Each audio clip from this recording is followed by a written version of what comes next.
And now our fourth speaker has a very long and distinguished track record helping to address gaps in education, economic growth, capacity building, corporate governance, political reform, and labour policy globally. And she's a globetrotter like many of you are here, all over the world, working in places like Jordan, Peru, Nigeria, Dominican Republic, Mexico, Mali, Mozambique, and other places.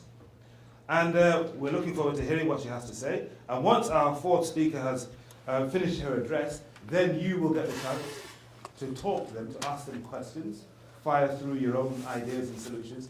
We'll bring them all up here in a row, and you can fire pot shots at them, ask them questions. So without further ado, let me introduce Dr. Tessie St. Martin, CEO of Plan International USA. Tessie. Thank you. Good afternoon. Well, you know, Ray talked about 3 corporate executive epiphanies. So I'm going to add a 4th epiphany. And it's an epiphany of a number of international NGOs executives. But I can't talk about other international NGOs, so I'm just going to talk about ours. And here's the epiphany. The epiphany is that the SDGs really do change the game for everybody. And for a variety of reasons. And what do I mean by that? That these are, as we know, right, they're not a set of goals hatched somewhere else and then given to those poor countries to accomplish.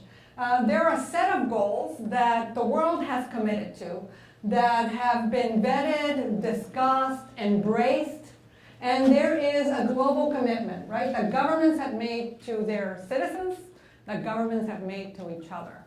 And the reason that that changes the game is because achieving the Sustainable Development Goals is therefore not an exercise in, technical expertise. It's not about necessarily, solutions, technical solutions, expert solutions. It really is an exercise in social accountability, in civic engagement.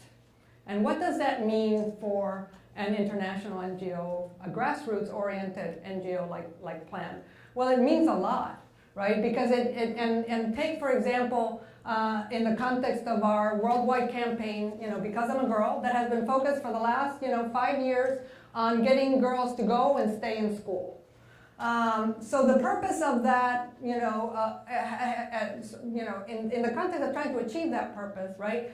We've built latrines and we've built wells because those are sort of elements, technical solutions that help keep girls in school, strengthen PTA, student governments. But the most effective thing that we have done in the context of that campaign has actually been to build the confidence and the skills of the girls, of the youth themselves, to articulate and advocate for their own rights. That's the best thing we have done. That's the most sustainable thing that we have done. And so the name of the game is really about empowerment. So if we're in the empowerment game, and actually, companies get it, right? I love my example. What empowerment does, and the reason why companies should definitely be embracing it, is it opens up economic spaces. There's nothing more powerful than empowered women. There's nothing more powerful than empowered girls.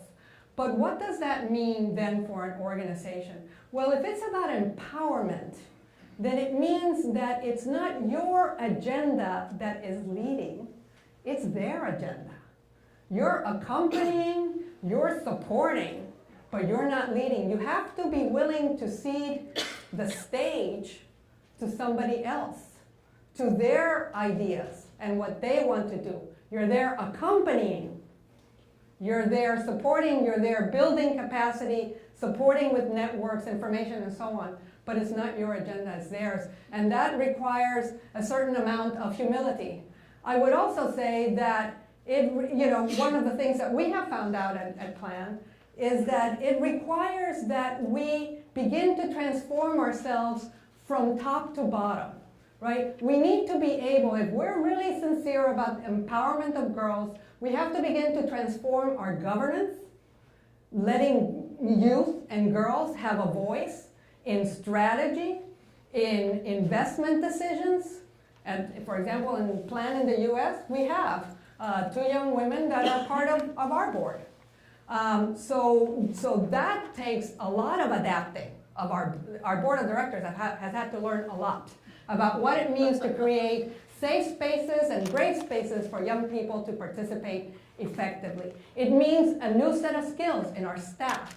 It means a new set of policies and procedures. It means, in essence, organizational transformation. And it requires a different type of partnership, in our opinion, with the private sector. It requires more flexible partnerships, longer-term partnerships, and we've got a number of those. I mean, there are, great examples of companies with which we're working, including, the Nike Foundation, the ExxonMobil Foundation, that have been in the business of girls and women's empowerment, accompanying us and accompanying those women and girls for a long period of time. So I'll just leave you with this final thought, which is, are we fit for purpose for the great journey in which we're in? Are our partnerships, is our financing for development fit for purpose? So I hope we can discuss. Yes. Thanks. Brilliant.